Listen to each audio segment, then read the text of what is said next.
Mirëmbrëma të gjithëve dhe mirë se erdhët në A2 CNN. Jemi në transmetim të drejtë për drejtë. Ky është edicioni informativ i orës 19 në vijim të cilit do të ndiqni. Komisioni Evropian rekomandon çeljen e negociatave për Shqipërinë. Pavarësisht krizës politike, Komisioni Evropian njeh progresin e bërë nga Shqipëria, veçanërisht me reformën në drejtësi. Ambasadori i BE-s në Tiranë Soreka ja dorëzon raportin kryeministrit Rama. Për Kosovën, Komisioni Evropian nuk rekomandoi heqjen e vizave, por dha porosi për heqjen e taksës ndaj mallrave serbe dhe vijimin e dialogut Prishtinë-Beograd. Kolegji i posaçëm i apelimit të lanë fuqi vendimin e Komisionit të pavarur të kualifikimit, i cili shkarkoi nga detyra prokuroren Rovena Gashi. Problemet me pasurinë penalizuan ish prokuroren e prokurorisë së përgjithshme. Për këto dhe të tjera informacione në komunikim të drejtë për drejtë me studion, ne do të kemi edhe kolegët Marcela Karapanço, Indrit Maraku e po ashtu edhe Elona Gjymi. Prokurori special Robert Mueller ka shtuar më tepër dyshimet ndaj presidentit amerikan Trump. Ai tha se nëse do të ishte i sigurt se Trump nuk pengoi drejtësinë, do ta thoshte një gjë të tillë. Gjithashtu ka pohuar se ishte udhëzuar nga Departamenti i Drejtësisë që të mos akuzonte presidentin. Stuhi të fuqishme dhe përmbytjet kanë vënë rrezik miliona njerëz në gjysmën lindore të Shteteve të Bashkuara të Amerikës, ndërsa një seri tornadosh kanë goditur vendin për 13 ditë radhësi. Dy shqiptarë në orbitën e klubeve gjigande italiane. Interi ka bërë ofertë zyrtare te Napoli me synimin që të nisin negociatat për blerjen e Elsejt Hysajt, ndërsa Iglitare është në krye të listës së Milanit për postin e drejtorit teknik.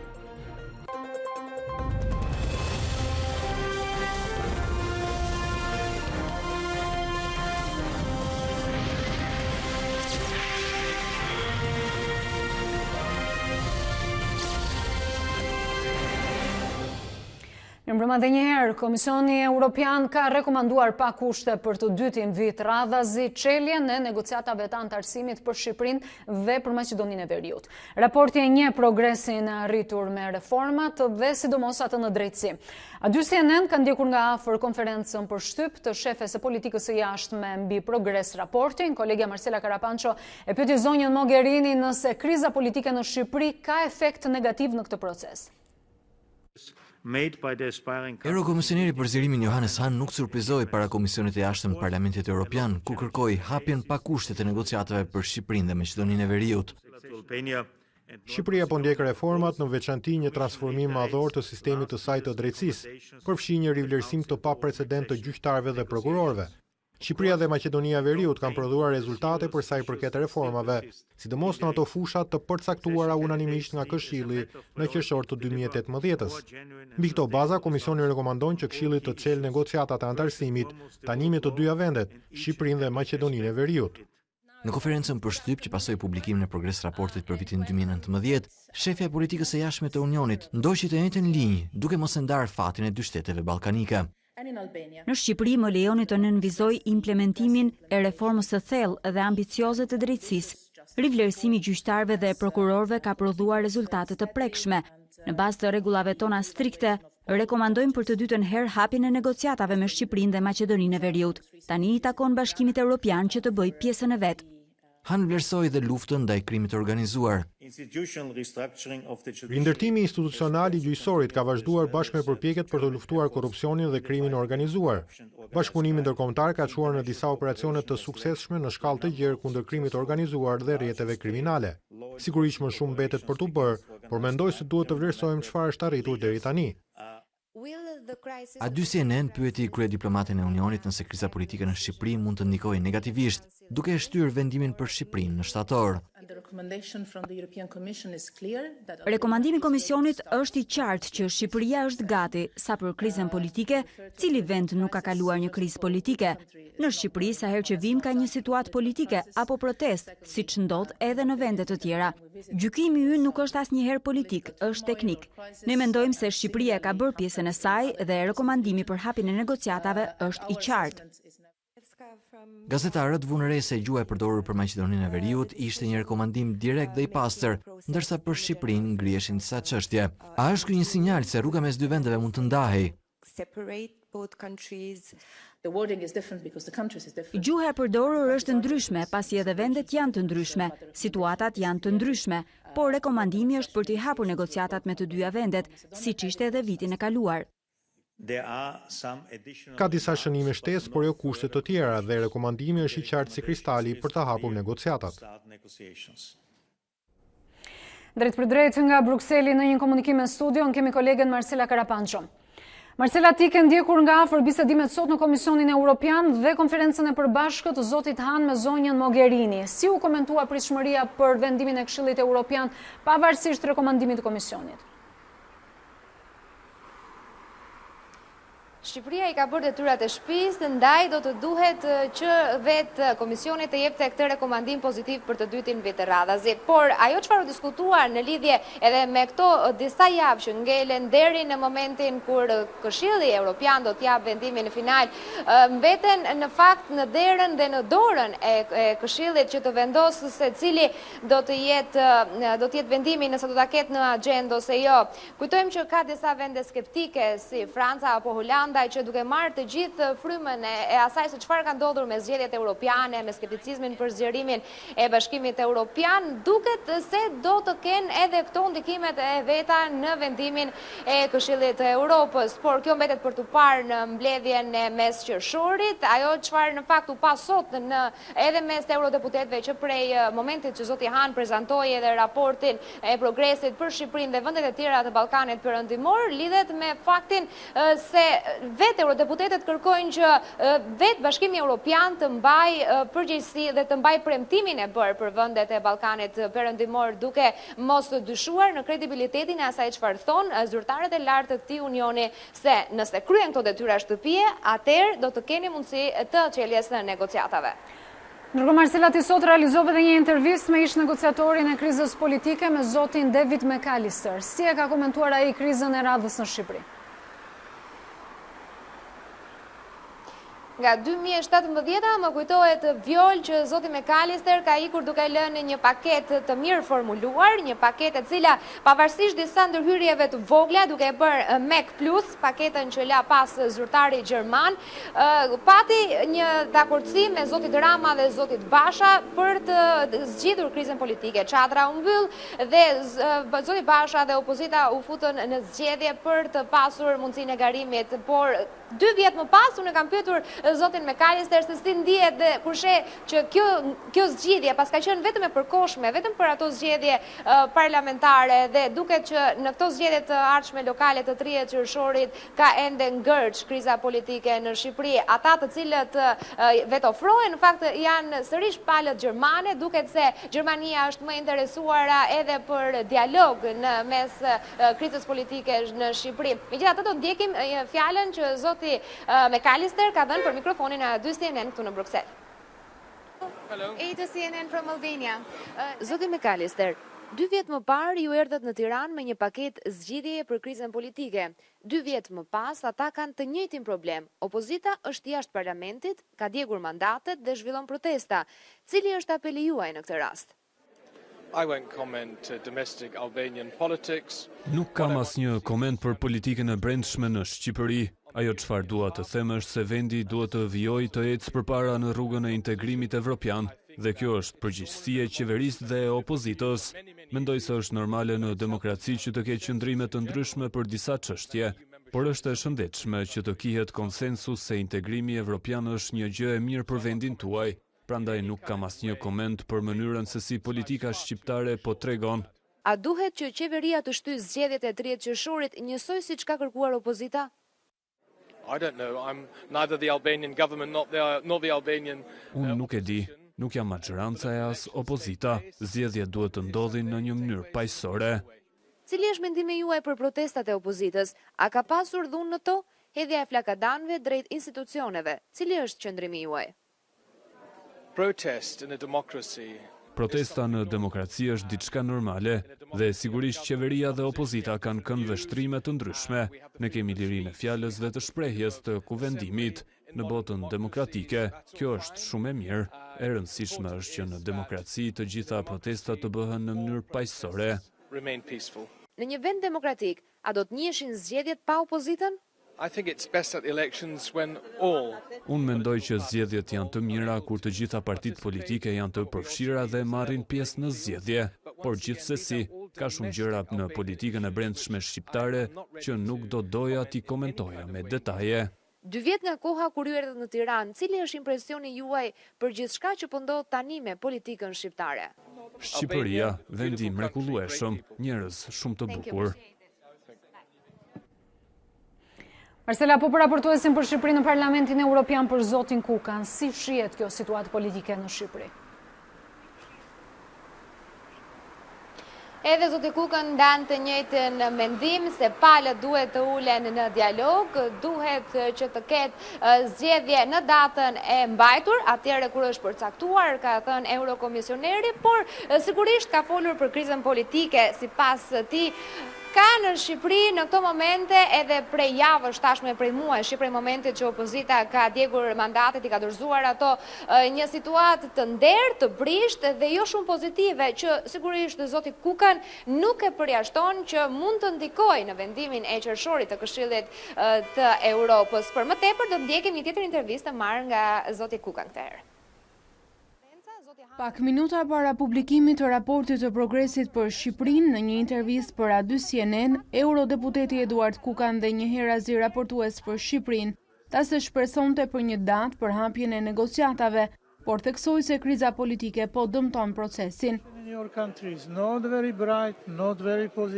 Situata në vendin tuaj nuk është shumë pozitive, por e tensionuar. Megjithatë ka patur progres në rrugën integruese. Ne po ndjekim me vëmendje situatën dhe këto zhvillime nuk do të rrisin ambicjet tuaja. Rruga e vetme nga kalon zgjidhja sipas tij është dialogu. Duhet të dëgjoni propozimin e deputetëve gjerman me shumë pozitivitet. Nuk e di se si situata në vendin tuaj do të zgjidhej pa dialog. Kukan tha se do të ishte negative për Shqipërinë mbajtja e zgjedhjeve pa opozitën. Megjithatë ai nuk mbështet idenë e shtyries së zgjedhjeve. Data e zgjedhjeve duhet mbajtur sepse është në përputhje me Kushtetutën. Zgjedhjet duhen mbajtur në mënyrë demokratike. Zgjedhjet pa opozitën do të ishin keq, negative. Eduard Kukan nuk do të jetë më raportues për Shqipërinë pasi ai nuk zuri vend në zgjedhjet e fundit për Parlamentin Evropian. Drejt për drejt nga Brukseli ishim me Marcela Karapanço. Do të vijojmë të flasim për zhvillimet politike. Kriza do të kemi në një lidhje të drejt për drejt kolegun Indrit Maraku. Lidhemi me Indritin. Atëherë Indrit, kriza politike, dalja e opozitës nga institucionet dhe protestat e saj ishin theksuar nga majoranca si rrezik për Shqipërinë për sa i përket çeljes së negociatave. Çfarë peshë zinte realisht kjo krizë në progres raportin dhe në Bruksel si u komentua? Përderisa rekomandimi ishte pozitiv, duket se dhe pesha e kësaj krize të paktën deri në këto momente ka qenë e limituar. Në vetë të progres raportin ishin disa referime ku vije re se mungesa e opozitës në jetën parlamentare ka prekur funksionimin demokratik të parlamentit, ndërkohë që gjithashtu në progres raporti bëj thirrje dhe i liej porosi opozitës që t'i rikthejë jetës institucionale dhe demokratike të vendit. Por për sa i përket krizës politike, ishte mjaft interesant reagimi i zonjës Mogherini, shefe politikës së jashtme në Bashkimin Evropian, e pyetur nga kolega Marcela Karapanço që për A2 CNN ndoqi konferencën për shtyp të zonjës Mogherini dhe eurokomisionerit Han, kolega jonë e pyeti zonjën Mogherini nëse kriza politike mund të ndikojë në përgjigjen e Këshillit për të hapjen apo jo të negociatave dhe nëse kjo krizë mund të sjellë një shtyrje për në vjesht të procesit të hapjes negociatave mes Shqipërisë dhe Bashkimit Evropian. Përgjigjja e zonjës Mogherini ishte mjaft kurioze, pasi ajo u mundua të minimizojë të gjithë çështjen, të gjithë krizën. Ajo e theksoi disa herë se krizat të tilla kanë ndodhur në shumë vende dhe jo vetëm në vendet e Ballkanit, theksoi disa herë ajo, por edhe në vende të tjera të Europës. Ajo theksoi gjithashtu se progres raporti i komisionit ka të bëjë vetëm me aspekte teknike dhe nuk fokusohet në një vlerësim politik dhe në një farë mënyre pra u duk sikur nuk donte të shikonte atë që të paktën këtu në Tiranë duket si elefanti në mes të dhomës, vetë krizën politike që ka mbërthyer prej 3 muajsh tashmë të gjithë vendin. Ndërkohë, ndriti kohët e fundit është folur edhe për një ndarje mes Shqipërisë dhe Maqedonisë së Veriut në rrugën e integrimit evropian, edhe pse vitet e fundit të dy vendet në fakt kanë ecur paralel. A u perceptua një gjë e tillë gjatë ditës së sotme? Vetë Eurokomisioneri Han, gjatë raportimit të tij, prezantimit të progres raportit në Komisionin e Jashtëm të Parlamentit Evropian, por dhe vetë zonja Mogherini, pastaj gjatë konferencës për shtyp, u munduan që ta evitonin sa më shumë një skenar të tillë. Shqipëria dhe Maqedonia e Veriut ishin gjithmonë gati një tokë fjalësh që qëndronin pranë njëra tjetrës dhe shoqëronin gjithmonë njëra tjetrën, ndërkohë që gjatë për gjitha vendet e tjera pra kishte si themi një vlerësim tek e tek, ndërkohë që Shqipëria dhe Maqedonia e Veriut mbaheshin gjithmonë pranë njëra tjetrës. Por duket se diçka kishte në vlerësim që dallonte njëra ndaj tjetrën dhe ishin disa detaje që në fakt i ranë në sy gazetarëve që ishin prezent në konferencën për shtyp dhe që e pyetën zonjën Mogherini dhe zotin Han në lidhje me këto detaje, dhe kjo ka të bëjë me vetë gjuhën e përdorur në progres raport. Gazetarët bunë re se progres raporti për Maqedoninë e Veriut ishte shumë më direkt në gjuhën e përdorur dhe nuk linte asnjë lloj dyshimi për sa i përket dëshirës për hapjen e negociatave me Shkupit dhe Brukselit,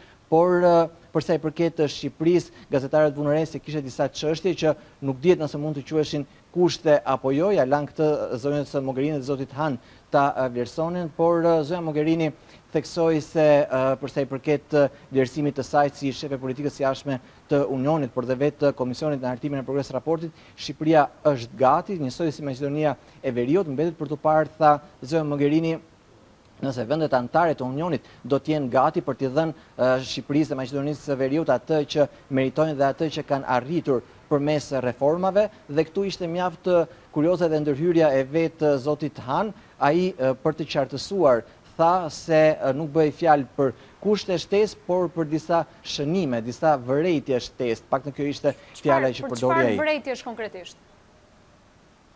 Në progres raport janë disa çështje që janë ngritur për të paktën për sa i përket Shqipërisë. Një ka të bëjë pikërisht me jetën politike, vihet re mungesa e adresimit të rekomandimeve të OSBE Odirit, dhe kjo ka të bëjë lidhet dhe me situatën politike në vend. Vitin e kaluar në progres raportin e vitit 2018 ishte lënë porosi që Shqipëria t'i adresonte këto rekomandime dhe të reformonte kodin zgjedhor, priteshin ndryshime në kodin zgjedhor që të paktën për këtë vit kanë munguar. Gjithashtu, për sa i përket korrupsionit, në krahasim me vitin 2018 ishte vënë re se mungonin dërgimi para drejtësisë të zyrtarëve të lartë, rasteve të korrupsionit me zyrtarët e lartë, dhe vjet re dhe i njëjti problem edhe në progres raportin e 2019-s.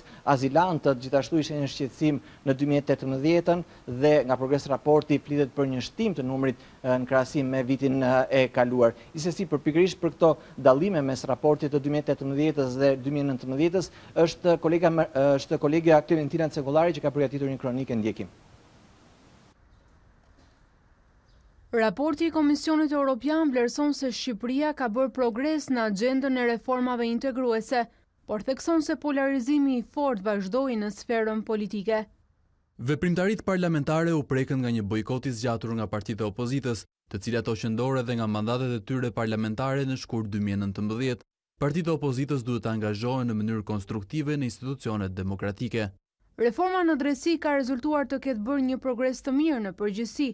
Raporti njeh rezultatet e procesit të vetingut, por njësoj si një vit më parë kërkojnë që të mos humbet kohë me ngritjen e trupave që të gjykojnë korrupsionin, SPAK dhe Byron Kombëtare të Hetimit. Në vitin 2019 në vijim, Shqipëria duhet të përparojë në procesin e rivlerësimit të gjyqtarëve dhe prokurorëve, të përfundojë trupat e specializuara investigative për luftën ndaj korrupsionit dhe krimit të organizuar dhe të konsolidojë institucionet e reja të drejtësisë. Vitin e shkuar, Komisioni Evropian vjonte të cilësonte një problem serioz korrupsioni në Shqipëri. Raporti i këtij viti vlerëson se rekomandimet e vjetshme janë plotësuar pjesërisht ose plotësisht, por njësoj si atëherë dënimet për zyrtarët e lartë mbeten të ulta. Komisioni Evropian i njeh merita e Shqipërisë në progresin e bërë për zbatimin e rekomandimeve të vitit të shkuar për luftën ndaj krimit të organizuar, megjithatë kërkon po njësoj më shumë progres në luftën kundër pastrimit të parave dhe aseteve kriminale. Operacionet policore për të çmontuar organizatat kriminale janë intensifikuar. Në vitet e fundit Shqipëria ka treguar vazhdimisht një angazhim të fortë për të luftuar prodhimin dhe trafikimin e kanabisit. Sa i përket zbatimit të rekomandimeve të OSBE-ODIR për zgjedhjet, raporti vlerëson se nuk është bërë progres në zbatimin e tyre, pavarësisht punës së Komisionit të Posaçëm të Reformës Zgjedhore. Edhe partitë politike kanë zbatuar pjesërisht rekomandimet. Kërkohen reforma të mëtejshme duke përfshirë ndryshimet në kodin zgjedhor. Partitë kryesore të opozitës kanë vendosur të mos paraqesin listat e tyre të kandidatëve për zgjedhjet e ardhshme lokale. Afati i fundit për regjistrimin e palëve ka skaduar. Sa i përket kërkesave për azil, Shqipëria dukshëm ka bërë hapa pas. Numri i azil kërkuesve në vitin 2018 është rritur më shumë se 10 fish krahasuar me 2017-ën. 4.386 individ kanë aplikuar për azil në Shqipëri, kundrejt 309 në vitin 2017. Sipas Komisionit Evropian, Shqipëria është e përgatitur mesatarisht për reformën e administratës së saj publike. Mirë, ishim ne i ndrit Marakun, do të vijojmë të flasim për progres raportin me kolegën Elona Gjylmi. Atëherë, Elona, është hera e dytë që Komisioni rekomandon negociatave. Kryeministri Rama këtë mesazh nga Brukseli si e ka pritur? Në fakt, sipas traditës shumë veçare e vjoll, ka qenë ambasadori Soreka, i cili ka dorëzuar personalisht krerëve politik në Tiranë gjetjet e progres raportit. Ai nisi me kryeministrin Rama dhe më tutje me presidentin Meta. Gjatë konferencës për shtyp në kryeministri bëri apel opozitës për një armpushim, ndërsa refuzoi thirrjen e presidentit dhe ofertën e tij për të shtyr datën e zgjedhjeve në tentativë për gjetur një konsensus për krizën politike. Unë ju ftoj të ndiqni kronikën. Oferta e presidentit Meta për të shtyrë datën e zgjedhjeve në funksion të një zgjidhje politike u refuzua nga Edi Rama. Partia Socialiste, shumica qeverisë, nuk ka asnjë pëlqim lidhur me asnjë diskutim për shtyrjen e datës zgjedhjeve. Në krah të ambasadorit entuziast të Bashkimit Evropian që i dorëzoi personalisht gjetjet e progres raportit, Rama kishte edhe një apel për Lulzim Bashën. Të mos furnizojnë ata cilët mund të jenë të kundër, apo mund të jenë në kërkim të arsyeve për të thënë jo, me pamje të gënjeshtërta që nuk pasqyrojnë realitetin nga Tirana. Protestash që janë partijake, nuk janë popullore. Kryeministri duket se nuk e ka ende të qartë planin e opozitës deri në votimin final të rekomandimit, por nëse do të kishte në krah Lulzim Bashën, thot ai, hapja e negociatave do të ishte e sigurt. Nëse nuk do kisha dyshim për si do precipitoj lëvizja e opozitës rrugore, do ju thosha sot me bindje 100% që Shqipëria do të hapë negociatat këtë vit. Por për negociatat e brendshme ndërkombëtarët përveç thirrjeve publike duket se nuk kanë ndërmend të përfshihen. Bashkimi Evropian është i gatshëm të ndihmojë edhe me këtë progres raport. Mendoj se është mënyra më e mirë si mund ta ndihmojmë ne vendin të ecë përpara. Por zgjidhja për krizën duhet të vijë nga brenda vendit. Radha opozitës për të marrë në dorëzim raportin do të jetë ditën e njëjtë. Elona ka pasur një mesazh të qartë të drejtuar opozitës që t'i rikthehet institucioneve. Është komentuar nga Basha kjo dhe si ka qenë reagimi i tij pas publikimit të progres raportit. Kryetari i opozitës Zoti Basha ishte në Fier, ku ju përgjigj brenda pak orësh ftesës së kryeministrit për dialog dhe për armpushim. Sipas tij, nuk do të ketë një të tillë deri në largimin e Edi Ramës dhe përgjigja me votë e vendeve anëtare të Bashkimit Evropian do të jetë negative pasi shërbimet informative të këtyre vendeve, por dhe ambasadorët e tyre i kanë paraqitur një pasqyrë të qartë atyre se çfarë po ndodh realisht në Tiranë dhe fajin për votën negative do ta ketë pikërisht kryeministri Edi Rama. Ju ftoj të ndiqni sërish kronikën. Asnjë kompromis me të keqen, asnjë pazar me të keqen. Nuk ka vonuar shumë përgjigja Lulzim Bashës për apelin për armpushim të Edi Ramës. Kryedemokrati zbuloi se ndërkombëtarët ja kanë bërë të qartë votën kundër klasës politike shqiptare. Idi dhe Edi Rama, partnerët tanë ndërkombëtarë ja kanë bërë të qartë atij, siç kanë informuar edhe kryetarin e opozitës, se në gjendjen aktuale Këshilli Evropian i Qershorit do të votojë për mos hapjen e negociatave për Shqipërinë. Edhe zgjedhjet janë kurrë sipas Bashës. Nuk ka vend që japë negociatat në be, pas zgjedhjet lira. Nuk ka vend që i hapën negociatat në be, me shitblerje votash me krimin. Largimi e Tiranës, qeveria transitore, zgjedhjet e lira e ndeshme, janë rruga jonë drejt bashkimit evropian. Nga Fieri ku kërkoi pjesëmarrje masive për protestën e së dielës, kreu i PD-s sqaroi se pse ishte Rama dhe jo ai, arsyeja e një ndryshimi të mundshëm me negociatat. Edi Rama e ka frikë hapjen e negociatave, e di fare mirë se ç'ka ndodhur në vende ku janë hapur negociatat. Se të parët që kanë shkuar para drejtësisë kanë qenë pushtetarët që kanë abuzuar me pushtetin. Ne ishim me Elona Gjylmin, falenderoj Elona. Ndërkohë kemi një shkëputje shumë të shkurtër. Mirë, na do të vijojmë me pjesën tjetër të informacioneve. Shqipëria ka shënuar një progres në çeljen e negociatave të antarësimit në Bashkimin Evropian, është shprehur ministri i jashtëm në detyrë Gent Cakaj pas publikimit të raportit të Komisionit Evropian. E sipas tij, vlerësimi teknik i komisionit duhet të shndërrohet në vullnet politik. Tani është koha e bashkëpunimit ndërpartijak në shërbim të integrimit dhe angazhimit maksimal politik për të shpalosur domosdoshmërinë e çeljes së negociatave e Europës. Shqipërisë duhet t'i çelë negociatat menjëherë, ka shkruar Gent Cakaj. Ndërkohë, sipas Jorida Tabakut nga PD dhe Petrit Vasilit nga LSI, Komisioni Evropian nuk është treguar realist me konstatimet e tij në progres raport, ku ndër të tjera sipas tyre ka shmangur edhe faktin konkret të krizës politike në Shqipëri.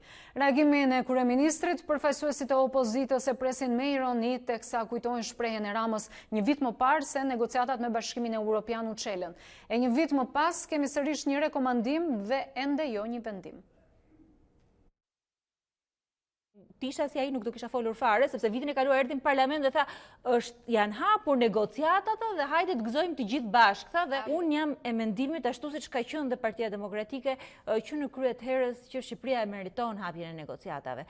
Jam e mendimit që ky proces duhet ishte konkluduar me kohë dhe duhet ishte realizuar me kohë. Jemi të vonuar, e kemi humbur trenin disa herë. Komisioni në fakt në mendimin tim ka nxjerrë një raport i cili nuk e pasqyron situatën ashtu siç është, sepse kur fillon dhe lexon raportin e komisionit dhe ti e gjen situatën për gjykatën kushtetuese poshtë kapitullit për qeverisjen, unë që aty filloj dhe vend dyshim në fakt të gjithë mënyrën se si është hartuar raporti. Këtu duam të ndalojmë pikërisht tek reforma në drejtësi. Njihet dhe konsiderohet si një sukses. Madje ata e referohen edhe si një shembull për të marrë. Thuhet se 40% e zyrtarëve, njerëzve të drejtësisë të cilët janë nështruar procesit të vettingut, tashmë janë të shkarkuar 40%. Në fakt kjo është fiks fjalia që ka përdorur qeveria, më vjen mirë që e ka marrë komisioni dhe ka vendosur dhe në raport, por fjalia që përdori dhe komisioneri dhe që përdoret në raport është që në reformën drejtësi ka pasur ndërhyrje dhe që duhet njihen dhe problemet aktuale. Dhe sigurisht që ajo që ne kemi thënë që nga fillimi që në kryet herës dhe deri më sot është që reforma në drejtësi është përdorur politikisht, të gjithë parlamentet e vendeve anëtare të cilat janë skeptike do të sjellin këtu përfaqësues të tyre për të parë vetë situatën në terren.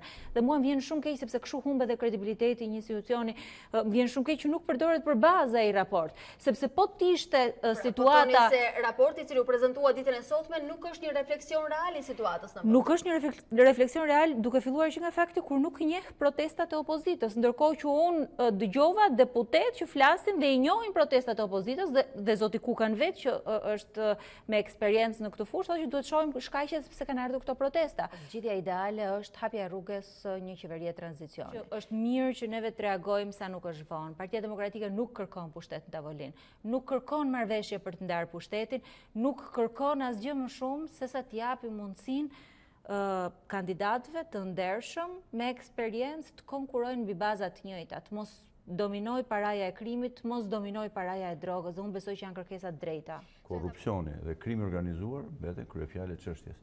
Pra nuk janë kushtëzime teknike, janë kushtëzime shumë të forta, politike. Ka një fatkeqësi të madhe që Shqipëria sot qeveriset nga majoranca më pak serioze që mund të ketë qeverisur këtë vend, cila që në vitin 2016 kemi pas mundësi sërish së bashku ta diskutojmë këtë çështje.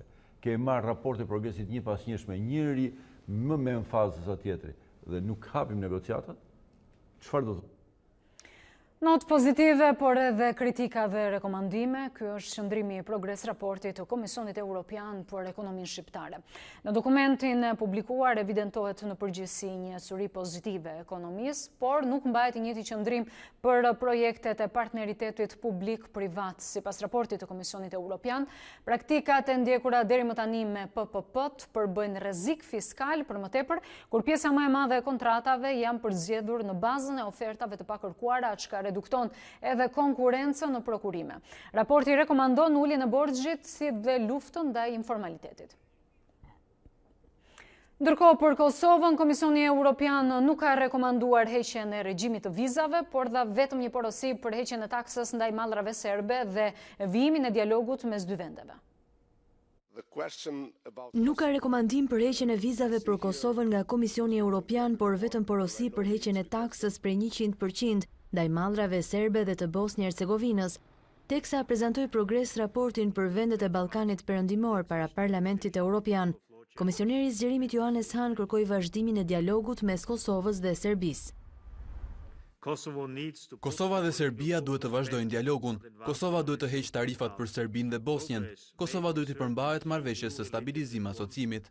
Ndërsa përshëndeti marrëveshjen për emrin mes Maqedonisë së Veriut dhe Greqisë, komisioneri Hahn e vuri theksin të rëndësia e marrëdhënieve të mira fqinjësore. Nuk mund të bartim pa qëndrueshmëri, ishte komenti i tij. E pyetur për operacionin e së martës në veri të Kosovës, që përshkallëzoi tensionet mes Prishtinës dhe Beogradit, shefja e politikës së jashtme të BE-s Federica Mogherini tha se ngjarja rithekson të nevojën e rikthimit në tryezën e bisedimeve. Ajo që ndodhi të martën në veri të Kosovës tregoi se status quo-ja nuk është e qëndrueshme dhe se Prishtina e Beogradi duhet të kthehen në tryezën e bisedimeve për arritjen e një marrëveshje ligjërisht të detyrueshme për normalizim të plotë të marrëdhënieve. Në raportin për Kosovën, Komisioni Evropian vlerëson progresin e shënuar në zbatimin e disa reformave kryesore të lidhura me BE-n, veçanërisht në lidhje me përmirësimin e sundimit të ligjit dhe administratës publike. Raporti thekson se situata në veri të Kosovës vazhdon të mbetet sfiduese. Marrëveshja për normalizimin e raporteve me Serbinë është urgjente dhe vendimtare, që Kosova dhe Serbia të përparojnë në rrugën e tyre europiane, theksohet në raport. Pas diskutimeve dy ditore, Parlamenti Serb ka miratuar të martën në raportin për Kosovën, i përgatitur nga zyra për Kosovën në qeverinë e Serbisë. Raporti paraqet të dhëna mbi dialogun mes Beogradit dhe Prishtinës për periudhën 2013-2019. Me 145 vota pro dhe 4 kundër, Parlamenti Serb miratoi të martën në raportin për Kosovën. Gjatë diskutimeve dy ditore lidhur me raportin e hartuar nga zyra për Kosovën në qeverinë e Serbisë, Presidenti Aleksandar Vučić tha se Serbia duhet ta pranojë se e ka humbur kontrollin mbi Kosovën dhe se duhet të arrijë një kompromis me Prishtinën për normalizimin e raporteve. Deputetët zhvilluan diskutime për raportin prej 82 faqesh, në 17 nga të cilat paraqiten të dhëna mbi dialogun mes Beogradit dhe Prishtinës nga viti 2013 deri në maj të 2019-s. Pjesa tjetër paraqet rezultatet më të rëndësishme të zyres për Kosovën nga maji 2014 deri në vitin 2019. Në raport thuhet se dialogu ka qenë në interes të serbëve në çdo drejtim dhe se gjatë periudhës së bisedimeve, raportet me Kosovën kanë qenë më të qeta. Palët kanë akuzuar njëra tjetrën për mos batim të marrëveshjeve të arritura në kuadër të dialogut. Beogradi u tërhoq nga bisedimet në nëntor të vitit të kaluar, pas taksës për 100% të vendosur ndaj mallrave të importuara nga Serbia. Vučić ka thënë se nuk do të rikthehet procesi deri në shfuqizimin e kësaj mase, por kryeministri i Kosovës Ramush Haradinaj ka mbuluar se ajo nuk do të hiqet derisa Serbia ta njohë Kosovën.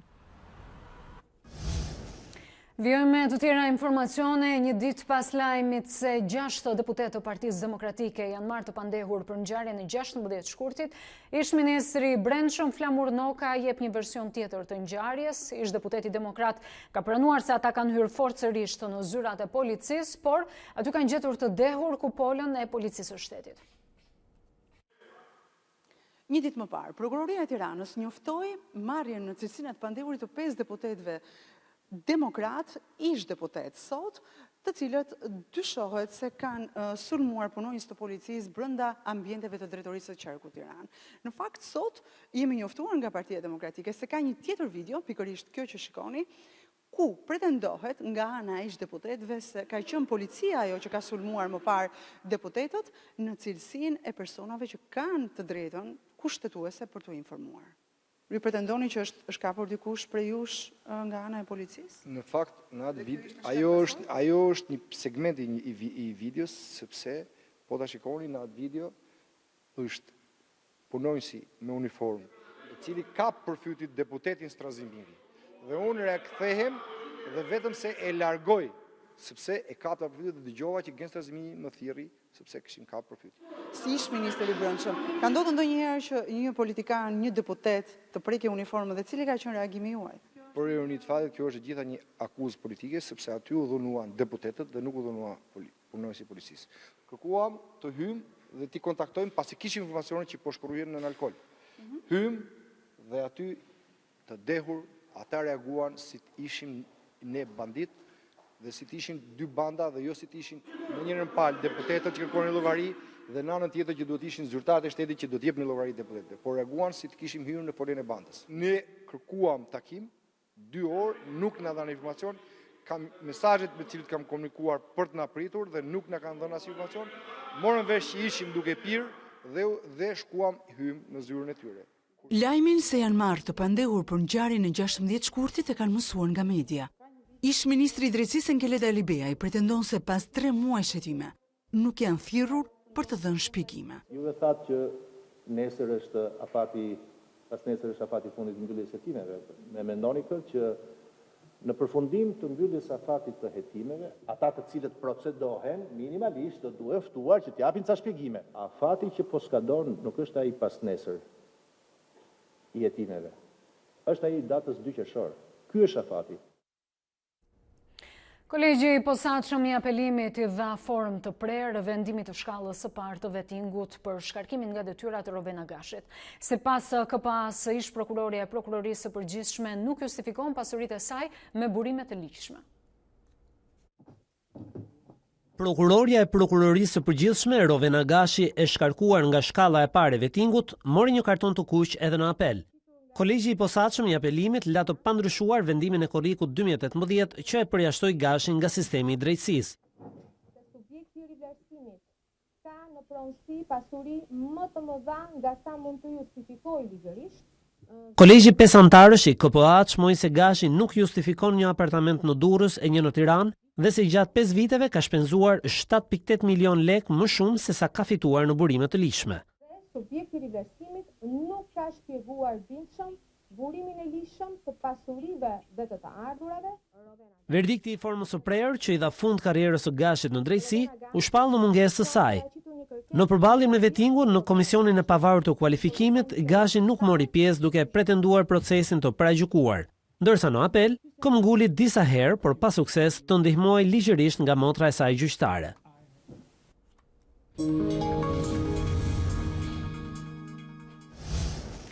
Prokurori special Robert Mueller ka shtuar më tepër dyshimet ndaj presidentit amerikan Trump. Ai tha se nëse do të ishte i sigurt se Trump nuk pengoi drejtësinë, do ta thoshte një gjë të tillë.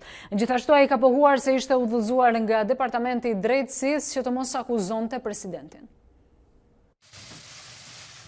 Akuzimi i presidentit amerikan Donald Trump nuk ishte një mundësi me udhëzimet e Departamentit të Drejtësisë, kështu u shpreh prokurori special Robert Mueller, i cili konfirmoi zbulimet e hetimit të tij për ndërhyrjen e Rusisë në zgjedhje dhe për bashkëpunimin e dyshuar të ekipit të fushatës së Trump me Moskën. Sa i përket hetimit ndaj presidentit amerikan lidhur me dyshimet për pengim të drejtësisë, ai u shpreh kështu: E kam konfirmuar para dhe pas hetimit se nëse do të ishim të sigurt se presidenti Trump nuk kreu një krim, do ta kishim thënë një gjë të tillë. Hetimi i Mueller u përmbyll me konkluzionin se nuk ka pasur bashkëpunim mes Rusisë dhe ekipit të fushatës së Trump. Megjithatë, pohoi përpjekjet e Moskës për të ndërhyrë në zgjedhjet presidenciale të vitit 2016. Oficerët e inteligjencës së Rusisë, të cilët janë pjesë e ushtrisë, lëshuan sulme konkrete ndaj sistemit ton politik. Ata përdorën teknika të sofistikuara kibernetike, duke hakuar kompjuterat dhe rrjetet e përdorura nga ekipi i fushatës së Clinton. Mueller shtoi se përpjekjet e Rusisë për të ndërhyrë në zgjedhje duhet të shqetësojnë çdo shtetas amerikan. Ai u shpreh i gatshëm të dëshmojë në Kongres, por theksoi se nuk do të thotë asgjë më tepër nga çka shkruar në raportin final prej qindra faqesh.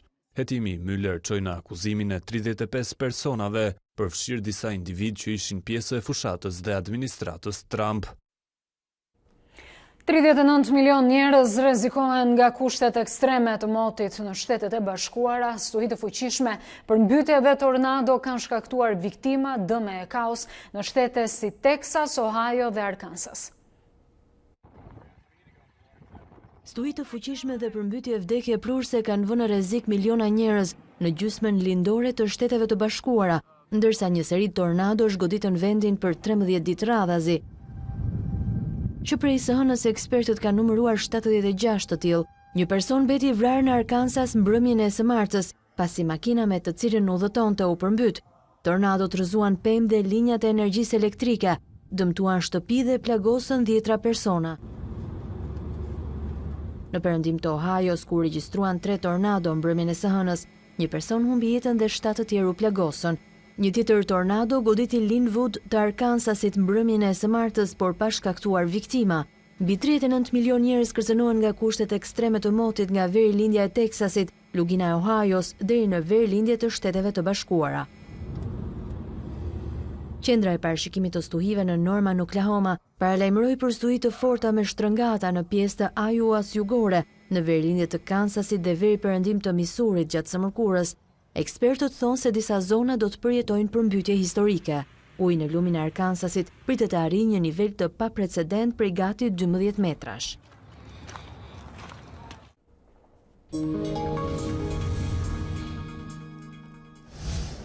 Kaluam të sporti. Armando Sadiku dhe Ardian Ismaili janë optimist para ndeshjeve kualifikuese të Euro 2020 me Islandën dhe me Moldavin.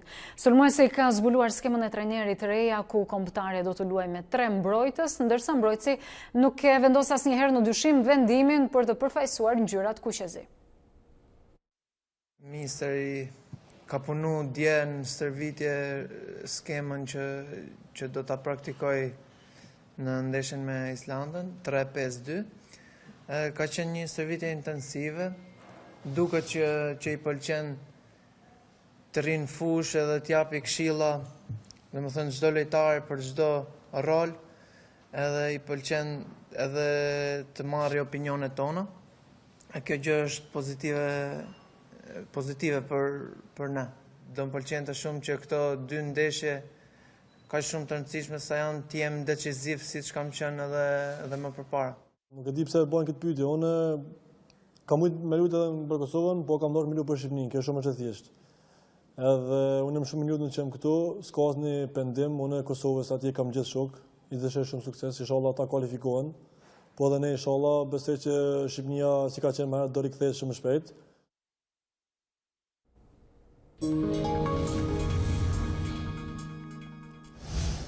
Njehemi tani me parashikimin e motit si gjithmonë me Tanja Porja. Mirëmbrëma të nderuar shikues të A2CNN, le të njihemi kushtet e motit për ditën e nesërme. Presim që moti për ditën e nesërme të mbetet me kthjellime dhe vranësira të erëpashershme, megjithatë do të kemi shtim të kthjellimeve në pjesën më të madhe të Shqipërisë, po ashtu shirat do të jenë të pakët dhe vetëm në zonat të izoluara, kjo kryesisht në veri dhe në zonat lindore të Shqipërisë. Për sa i përket temperaturave, ato do të ulen lehtë në orët e mëngjesit, por mbeten thuajse konstante gjatë orëve të mesditës, po ashtu edhe për ditën e nesërme ruajnë vlerat minimale dhe maksimale në rang territori nga 6-7 gradë vlera më e ulët në zonat malore deri në 24 apo 25 gradë Celsius, maksimum ky në zonat e ultërsirës perëndimore. Për sa i përket Europës, nesër në pjesën më të madhe të kontinentit evropian dominojnë kthjellime dhe vranësirat kalimtare, ndërsa shirat të izoluar priten në Italinë veriore dhe qendrore, po ashtu edhe në pjesën më të madhe të Ballkanit, spostohet sistemi vranësirave drejt zonave lindore të Europës, duke lënë pjesën më të madhe të kontinentit me kthjellime dhe vranësira të shpeshta, por pa rreshje.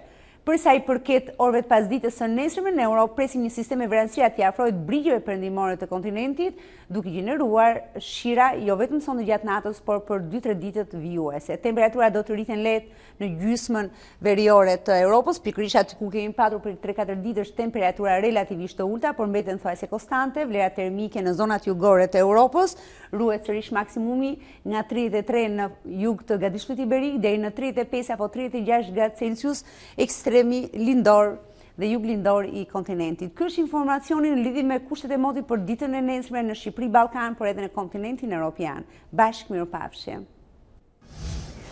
Ishte kolegja Tanja Porja me parashikimin e motit dhe ky ishte dhe informacioni i fundit i përgatitur për këtë edicion. Ne bashkë do të ndahemi këtu, mos harroni të klikoni në faqen tonë të internetit a2cnn.com. Bashkë natë më mirë.